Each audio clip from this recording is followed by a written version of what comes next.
The latest frontline in the battle over fair pay for rideshare drivers is in Minneapolis. Uber and Lyft have threatened to leave the city over a new ordinance that sets minimum wages for drivers. As special correspondent Fred DeSam-Lazaro reports, it's leading to bigger questions about the state of the gig economy. Lifelong Minneapolis resident Matthew McGlory started driving for Uber and Lyft over 7 years ago. He loves the flexibility, the chance to meet new people, and for a while he felt like drivers and the companies were true partners. But in the past few years, McGlory says, drivers have seen a smaller cut of fares. Is it fair that Lyft or Uber will charge a passenger $67 and give the driver $23? We're not asking for anything more than we think we deserve or anything more than we think is fair. That's why McGlory supported a recent Minneapolis City Council ordinance that sets minimum pay for rideshare drivers. It requires the companies to pay drivers at least $1.40 per mile and 51 cents per minute during rides. This fight is really simple. It's about giving workers a minimum wage. These are static facts. Councilmember Robin Wansley helped write the policy. We hold the standard that workers should earn livable wages. We should not make exemptions for rideshare drivers because they're part of the gig economy. This is the time to reevaluate our dependence on two corporate giants that have based their entire economic model on paying their drivers sub-minimum wages. Immediately after the ordinance passed, both Uber and Lyft said they would stop operating in Minneapolis on May 1st, the day the increases take effect. Uber spokesman Josh Gold. What we saw in other markets is if you raise rates too high, you may be making more for each individual trip. Because demand's going to go down, you'll actually be making less on an hourly basis. Are you really going to leave on May 1st if this doesn't change? Yes. Gold pointed to the company's decision to leave Austin, Texas in 2016 after that city passed a driver fingerprinting requirement. It only returned when the state passed a law preempting the city. But Uber and Lyft have backed down from threats to leave elsewhere. I really hope we can continue to work with drivers and policymakers in Minneapolis to continue to stay. But, if it doesn't make sense to operate a business, we won't operate a business.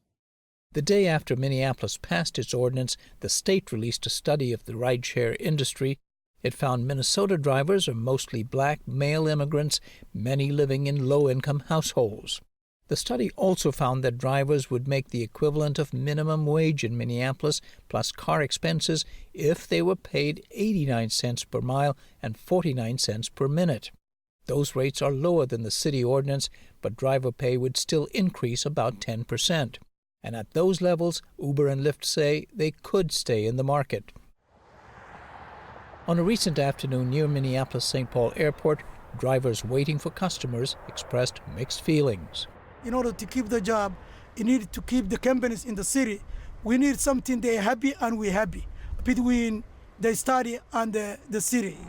I don't think the rates that Minneapolis is giving worth Uber leaving. No, I don't think so. If they can work something out, fine, but I don't think it's worth Uber leaving.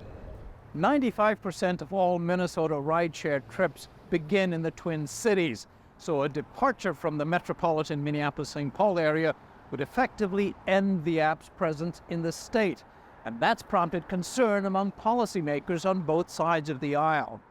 Senator Dornick is Lawmakers are trying to finalize legislation before May 1st that would both satisfy drivers and keep the companies operating here. Meanwhile, the Minneapolis City Council has said it may reconsider its ordinance as soon as this week.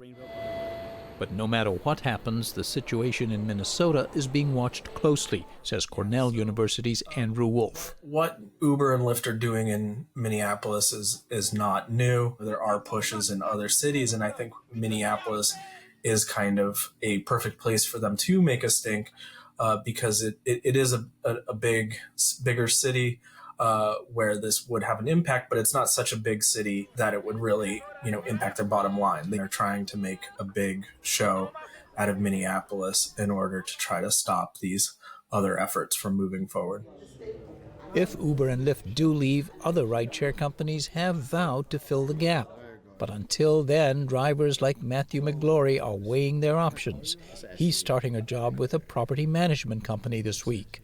Drivers aren't leaving. The cars that we drive aren't going anywhere, right? They're saying they want to leave. Is that really done in the spirit of true partnership? For the PBS NewsHour, I'm Fred DeSam-Lazaro in the Twin Cities.